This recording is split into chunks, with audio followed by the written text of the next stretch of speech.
Bonjour à tous, ravi de vous retrouver au Parlement européen à Bruxelles pour une nouvelle émission d'Europe Hebdo. Et dans cette émission, à 3 semaines du scrutin, nous avons décidé de nous mettre à l'heure de la campagne pour les européennes avec des politologues, des journalistes. Dans cette émission, direction l'Allemagne, le bon élève de l'Europe, le champion toutes catégories confondues, un budget et une balance commerciale excédentaire, un taux de chômage sous la barre des 7% et une croissance estimée à 1,8% en 2014. Mais, il y a un mais. Le modèle allemand, c'est là où le bas salaire blesse, avec des travailleurs pauvres qu'attendent ces millions de salariés précaires de ces élections européennes. C'est ce que nous verrons tout à l'heure. Mais avant, un tout autre sujet. À quoi va ressembler le prochain Parlement européen après le scrutin du 25 mai? En attendant les résultats officiels, on a des sondages. Les dernières estimations issues des derniers sondages, c'est tout de suite.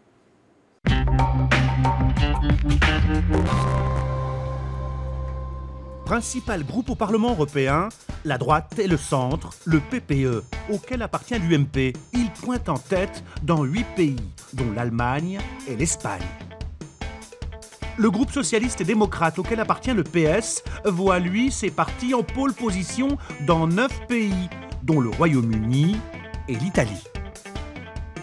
L'un de ses chefs, Martin Schulz, est candidat à la présidence de la Commission.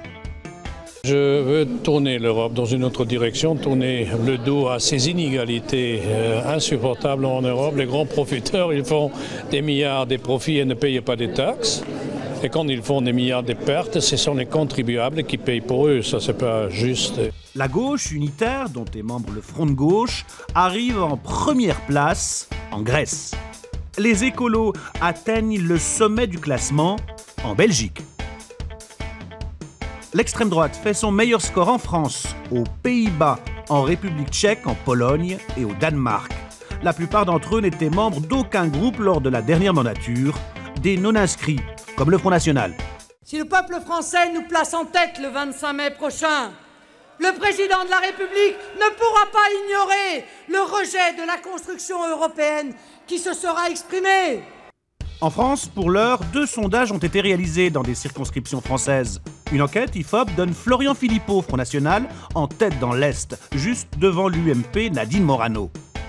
Dans le Sud-Est, le rapport est inversé. Selon une autre enquête, l'UMP Renaud Muselier devance le frontiste Jean-Marie Le Pen, loin devant le socialiste Vincent Peillon.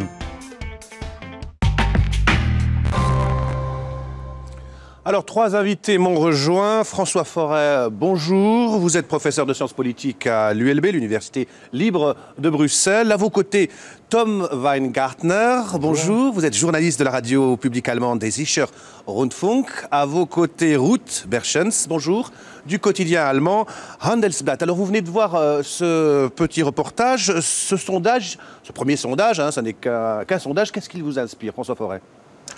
D'abord que ça ne va pas être simple de gérer cette diversité après l'élection. À chaud, il y a quand même des éléments intéressants qui ressortent, je crois. On voit tout de même l'influence de la personnalisation du scrutin, liée évidemment au nouveau mécanisme liant la désignation du président de la Commission aux résultats des élections européennes. Voir Martin Schulz, par exemple, tenir un tel discours, accentuer idéologique, notamment en allant vers une gauche un peu plus musclée. Je crois qu'on voit là clairement une dynamique transnationale, parce qu'il n'est pas sûr qu'un tel discours en Allemagne rencontre un accueil tout à fait enthousiaste. Ça, mes collègues spécialistes de l'Allemagne. Vous pensez que Martin Schulz a un discours pour l'Europe, et un discours interne et un discours externe? On voit, et c'est une forme d'européanisation, on voit que les leaders ont conscience que maintenant ils s'adressent un peu plus qu'avant encore à un public européen. Les campagnes restent très nationales, les listes restent aussi très nationales, mais on voit quand même, je crois, ce germe lié à la personnalisation, qui veut dire aussi européanisation. Ruth Berschens, l'Allemagne, le PPE placé en tête en Allemagne. Oui.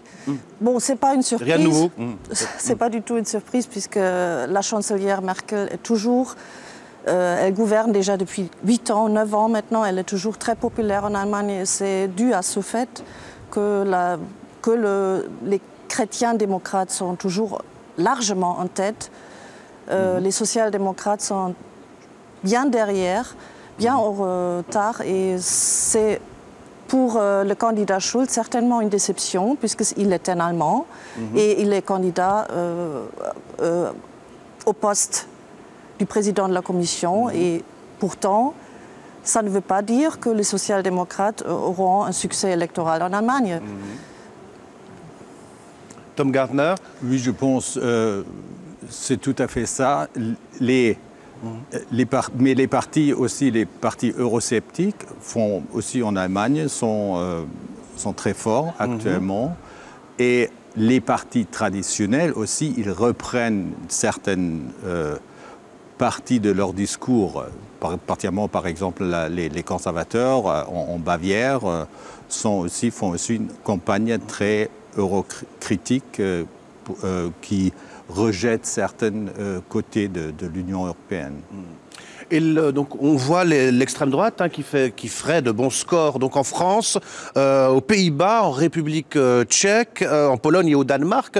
Ça vous inspire quoi? On dit que ce sera le premier parti de ces élections. Alors je dois dire que vraiment ça me fait un petit peur, surtout pour la France, puisque la France est quand même la patrie de la démocratie en Europe, si j'ose dire. C'est la France où s'est passée la Révolution française. Et c'est pour ça que j'ai un peu peur pour la République française, puisque si le Front National arrive vraiment en tête en France, qu'est-ce que ça veut dire? C'est quand même...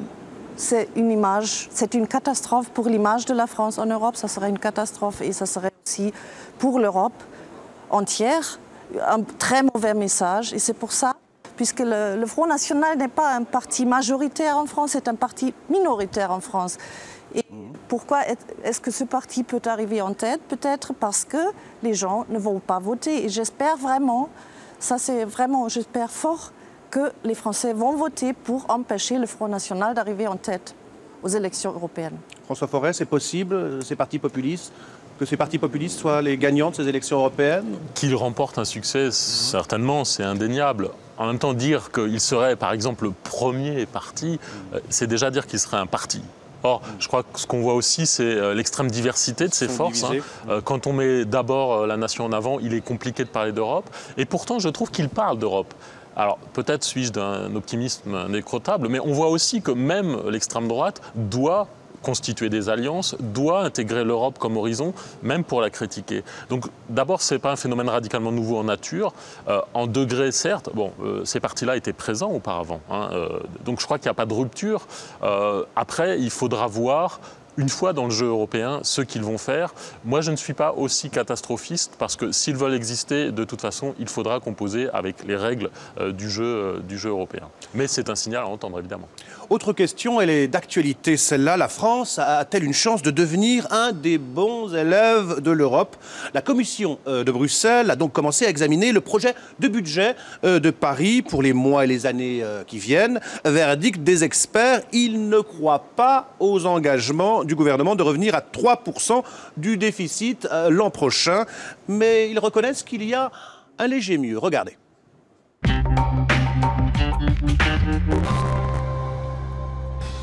Et voici Bruxelles qui douche les espoirs de la France. 3 fois par an, la Commission européenne présente ses prévisions économiques pour les 28 pays de l'Union. Une nouvelle fois, Bruxelles est moins optimiste que la France pour cette année. Elle prévoit une croissance française de 1% comme le gouvernement, mais en 2015 ce sera 1,5% seulement, soit moins que les prévisions de l'équipe de Manuel Valls. Et c'est surtout sur le déficit que la Commission ne fait pas confiance à la France. Il sera selon elle de 3,9% cette année et de 3,4% en 2015. Elle ne croit donc pas à la promesse d'atteindre l'an prochain les sacro-saints 3% du pacte de responsabilité. Pour son premier déplacement à Bruxelles, le nouveau ministre des Finances l'assure, Bruxelles ne sait pas tout. La Commission a fait un travail de prévision à partir d'un certain nombre d'éléments, mais bien entendu pas de la totalité des éléments qu'elle aura à prendre en compte. Et donc une journée de travail comme celle-ci m'est très utile. Elle me permet de décrire précisément tous les aspects du pacte de responsabilité. Point positif néanmoins, la Commission européenne prévoit pour l'an prochain une très légère baisse du chômage. Voilà, et pour être complet sur l'ensemble de la zone euro, la Commission européenne anticipe désormais une croissance de 1,7% pour la zone euro en 2015 contre 1,8% précédemment, donc une anticipation à la baisse. Première question toute simple, est-ce que c'est possible que la France soit sanctionnée ? Oui, c'est possible. Après, on atteint un niveau vraiment politique, là.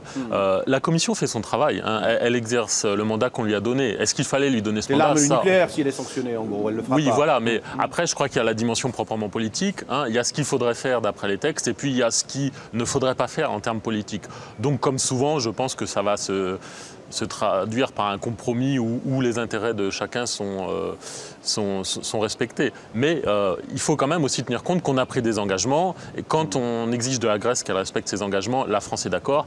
Quand ses partenaires exigent de la France qu'elle respecte les siens, on renacle. Bon, c'est humain, mais il faut aussi quand même voir dans le long terme. Quel regard on a en Allemagne sur ces engagements pris par la France? Je pense que l'Allemagne, si j'ose dire, perd un petit peu de patience là, puisque on a quand même des règles budgétaires en Europe et on a déjà 2 fois, la Commission a donné plus de temps à la France pour arriver aux 3%. Et maintenant, une 3e fois, est-ce qu'on va donner une 3e fois un nouveau délai? On est impatient en Allemagne alors. J'en suis pas certaine et je pense que peut-être l'Allemagne, ça va dépendre un petit peu de la volonté politique en France de poursuivre les réformes que le président de la République a annoncées. Il y a quand même des réformes que je trouve que ce sont des bonnes réformes. Par exemple, la réforme territoriale, c'est une bonne réforme. Et on va bien vérifier à Bruxelles si la France tient à ses promesses en ce qui concerne les réformes. Et dans ce cas-là, si elle le fait, je pense qu'une troisième reconduite soit possible. Tom Weingartner, une Allemagne impatiente vis-à-vis des engagements français respectés? De moins en moins, je crois. De toute façon, les Allemands, je crois, vont insister que la France va tenir ses engagements.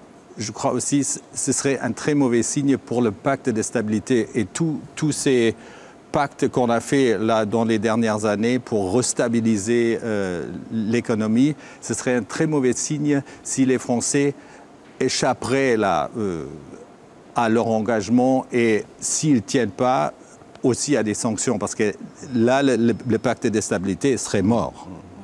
Donc on a parlé de ces prévisions de croissance donc à la baisse, une politique donc, aussi d'austérité assumée par Bruxelles.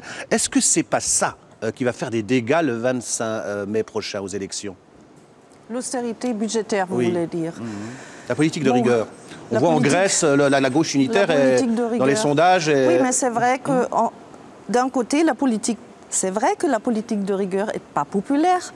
C'est vrai que si on coupe les dépenses publiques, ce n'est pas populaire, ça c'est évidemment comme ça. Mais d'autre côté, si la dette monte, monte et monte, on a vu pendant la crise de l'euro ce que ça donne. On a vu qu'il y a des pays membres de la zone euro qui n'arrivent plus à se financer eux-mêmes, qui ont besoin du soutien des autres. Donc ça, c'est pas vraiment une voie et c'est pas une bonne chose. Et c'est pour ça, à mon avis, que chaque pays, aussi la France, doit réfléchir comment gérer sa dette publique. Et on voit bien que cette politique ne fonctionne pas. On voit que la France a un déficit bien supérieur à ce qui est permis et la croissance est tout de même pas là. Alors, ça ne fonctionne pas. Justement, parlons de l'Allemagne. Il s'agit du bon élève de l'Europe, le champion toutes catégories confondues. Donc, un budget et une balance commerciale excédentaire, un taux de chômage sous la barre des 7%, une croissance estimée à 1,8% en 2014. Mais le modèle allemand, c'est aussi les mini-jobs et les bas salaires. Quel est le prix de cette compétitivité exemplaire en zone euro qu'attendent ces millions de salariés précaires, pauvres, de ces élections européennes? Regardez le reportage de Germain Andrieux.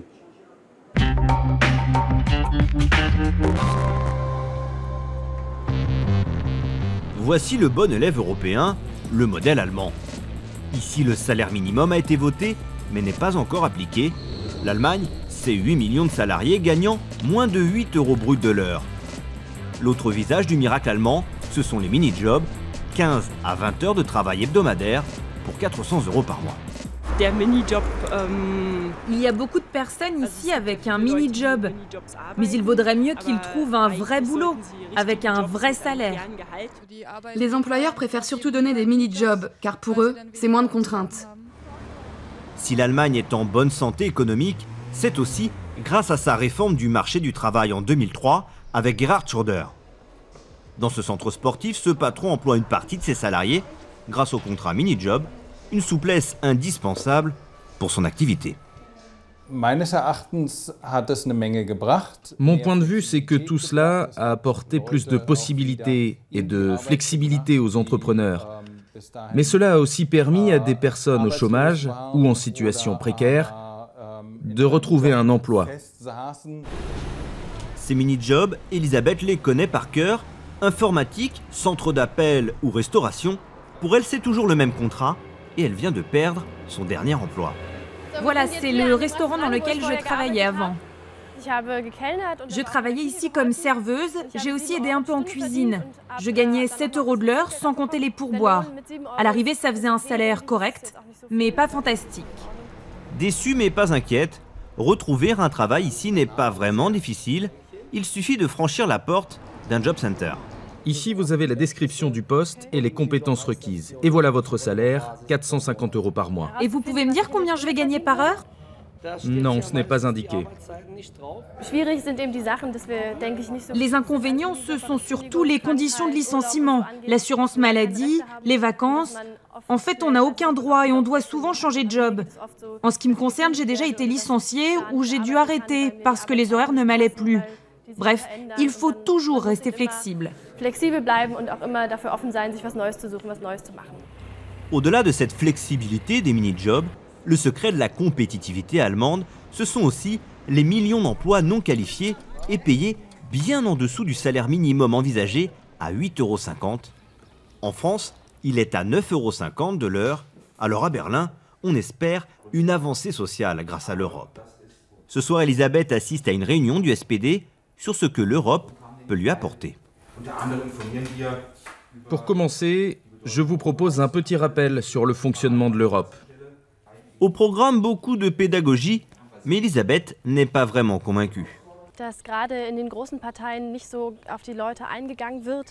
Moi, je pense que ces grands partis ne sont pas vraiment la solution, car ils parlent surtout entre eux, alors que les petits partis sont plus proches des gens. J'espère vraiment qu'un salaire minimum va être mis en place et qu'avec l'Europe, tout cela fonctionne un jour. Après la rigueur de Gerhard Schröder, les travailleurs pauvres allemands espèrent de l'Europe plus d'harmonisation sociale. Il faudra encore patienter, le salaire minimum ne sera pas mis en place avant le 1er janvier 2017. Voilà un reportage signé Germain Andrieux. Je vais m'adresser tout de suite à mes invités journalistes allemands. Alors, ces mini-jobs où on peut se faire licencier facilement, où on est payé à 450 € le mois, cette flexibilité, c'est ça le prix à payer pour être le bon élève de l'Europe? Je pense une partie, oui, c'est ça. Et avec le salaire minimum, il faut voir que, naturellement, une partie des postes qui existent aujourd'hui vont disparaître. Il n'y a pas de question. Certaines parties des entreprises vont être capables de passer des coûts supplémentaires à leurs clients, mais ceux qui ne peuvent pas faire ça vont supprimer ces postes. Alors, c'est-à-dire, ce ne sera pas bon pour l'emploi. C'est une concession pour la politique sociale, c'est bien, et moi, je ne suis pas contre le salaire minimum, mais je crois, pour l'emploi, on va payer un prix. C'est vrai que peut-être M. Schröder, alors l'ancien chancelier, a un peu exagéré avec ses réformes de la politique sociale, avec son agenda 2010, comment ça s'appelle chez nous. Et c'est vrai qu'il a exagéré parce que quand même le travail précaire a énormément augmenté en Allemagne. Oui, c'était un problème, c'est la vérité. Ça concerne un salarié sur 4. C'est pour ça que maintenant le gouvernement allemand a corrigé un petit peu le cap et on va introduire un SMIC en 2017, de ce qui était évoqué dans votre petit film. Dans le reportage. C'est une bonne chose. D'autre côté, il y a aussi beaucoup de critiques en ce qui concerne le SMIC en Allemagne. Ce que mon collègue vient d'évoquer, par exemple en Allemagne de l'Est, les salaires en général sont beaucoup plus bas qu'à l'ouest de l'Allemagne. Et peut-être beaucoup, par exemple les coiffeurs, c'est un exemple, vont peut-être maintenant perdre leur emploi parce que à ce niveau de salaire, donc cette harmonisation sociale, parce que c'est une harmonisation sociale vis-à-vis des voisins européens, aussi l'établissement SMIC, vous pensez que ça va être négatif pour Pour l'Allemagne, un SMIC, ça va être négatif pour l'Allemagne? D'un côté, c'est positif, mais c'est vrai. Moi aussi, je suis d'accord avec cette analyse que ça peut coûter des emplois en Allemagne. C'est aussi une vérité. Je ne pense pas que c'est une harmonisation par rapport à l'Est, par exemple. Peut-être par rapport à la France, où le SMIC est à 9,50, mais par rapport à la Pologne, naturellement, ça augmente plutôt la différence. Et si on compare la situation en France et en Allemagne, c'est vrai qu'en Allemagne, on a des gens qui travaillent qui sont pauvres. Mais en fait, on a le choix entre les... François Forêt, quel regard vous portez sur... ce modèle allemand? Je n'ai pas l'expertise de la société allemande de mes collègues, mais ce que je trouve intéressant, c'est que c'est l'Allemagne, décrite comme le chantre de la rigueur, qui ramène sur l'agenda européen le débat sur le salaire minimum. Harmonisation sociale, je crois qu'il faut attendre un peu avant d'en parler, mais en tout cas, voilà, ça y est, on est dans le dur. Dans l'intégration européenne, jusqu'à présent, on a mis en relation des marchés, et maintenant s'ouvre le débat sur finalement le modèle social qui doit contrebalancer l'intégration par le marché. Alors c'est un débat très difficile et on voit bien que quand on parle de salaire minimal, on ne dit pas du tout la même chose selon les pays. Mais enfin, on pose cette question des valeurs et de la solidarité au fondement de l'ordre politique. Alors, on ne fait qu'effleurer le débat dans les élections européennes actuelles. Mais je trouve que c'est aussi une avancée. Et c'est un débat qui va prendre des années. Et c'est un débat qui va déchirer l'Europe, certainement. Est-ce que c'est pas ce que demandent les peuples, qu'on parle un peu pas nécessairement que d'économie, mais qu'on parle aussi de leurs conditions de vie, de social? C'est certainement inévitable à la longue, naturellement. Si on a une union monétaire, une union économique, le problème d'avoir des standards sociaux se pose naturellement. Mais il faut voir que les fondements pour un système social sont très très différents, à des niveaux très très différents. C'est-à-dire, avant d'harmoniser, par exemple, ce qui est la discussion, une assurance chômage entre la Bulgarie et l'Hollande, ça, il y a des mondes. Par exemple, si on parle de d'harmonisation, regardons par exemple le SMIC. Le SMIC par l'heure en France, c'est 9,50 €. En Allemagne, ça sera peut-être 8,50 €. En Grèce ou en Portugal, c'est beaucoup moins, c'est peut-être 6 €. Moi, je ne connais pas le chiffre exact. C'est peut-être. Qu'est-ce que ça veut dire l'harmonisation? Ça veut dire un SMIC inférieur qu'aujourd'hui en France. Ça, c'est les suites de l'harmonisation sociale. D'accord, c'est le modèle français qui devrait se rabaisser. Oui, mais les autres montent. Oui, parce qu'il quand je parlais d'harmonisation sociale, c'est une harmonisation par le haut. Oui, mais l'harmonisation, ça veut dire qu'on se retrouve au milieu, finalement. C'est toujours ça. Mais si je peux me permettre, dans le reportage, je trouve qu'il était mentionné des attentes placées en l'Europe pour, en quelque sorte, renforcer la dimension sociale dans la politique nationale. Je crois que c'est là le vrai défi pour l'Union européenne. Concernant les droits fondamentaux, par exemple, l'Union européenne est considérée dans beaucoup de pays comme un rempart contre d'éventuels abus des pouvoirs nationaux. Si l'Europe arrive à jouer ce rôle-là en matière sociale, ça serait un renversement complet de l'image actuelle de l'Union européenne. C'est là le défi. Évidemment, ça ne sera sûrement pas un salaire minimal unique, le même dans tous les pays européens. Mais là, il y a un défi constitutif pour l'Union européenne. Je ne crois pas qu'elle puisse l'éviter. Pour l'instant, c'est de la compétence exclusive des États. La politique sociale est... Dans un cadre de coordination qui fait que l'Europe pèse quand même. Coordination ouverte. D'accord. Allez, on termine avec le happy voting, où quand l'Europe veut mobiliser ses troupes pour les élections européennes. Happy voting, c'est, on se pose la question, est-ce que ce ne serait pas un remède à l'abstention des jeunes? Regardez, ça swing.